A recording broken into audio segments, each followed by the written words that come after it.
અમરેલી જિલ્લામાં પણ વરસાદી માહોલ જામ્યો છે। અમરેલીમાં પણ વરસાદની શરૂઆત થઈ છે। શહેર સહિત જિલ્લાના વિસ્તારોમાં ધોધમાર વરસાદી માહોલ જોવા મળ્યો। નાના ભંડારિયા, વડેરા સહિતમાં ભારે વરસાદ, અનેક વિસ્તારોમાં વરસાદી માહોલ જામ્યો છે।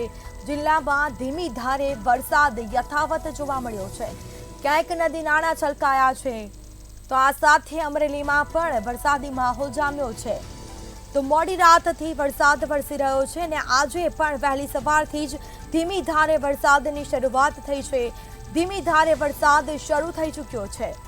શહેરના અનેક વિસ્તારોમાં વરસાદી માહોલ જોવા મળ્યા છે। તો આ સાથે અનેક વિસ્તારો પાણીમાં ગરકાવ થયા છે। પૂર જેવી પરિસ્થિતિ જોવા મળી રહી છે। તો સ્થાનિક નદીમાં ઘોડાપૂર આવ્યું હોય તેવી સ્થિતિ જોવા મળી।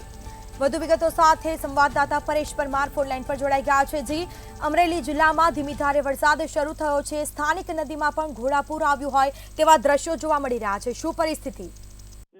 અમરેલી જિલ્લામાં વરસાદી માહોલ સવારથી જામ્યો છે, ત્યારે અમરેલી શહેર સહિતના જિલ્લાના અનેક વિસ્તારોમાં ધોધમાર વરસાદ પડ્યો છે। ત્યારે અમરેલીનું જે નાના ભંડારિયા, વડેરા સહિતના જે ગામો છે તેમાં પણ ભારે વરસાદ પડ્યો છે। નાના ભંડારિયા અને વડેરા ગામની જે સ્થાનિક નદી છે એ નદીઓમાં અત્યારે ઘોડાપૂરની સ્થિતિઓ સર્જાય છે। ત્યારે આજે મોડી રાતથી જે વરસી રહેલો જે વરસાદ છે એ હજુ પણ ધીમી ધારે વરસાદ શરૂ છે।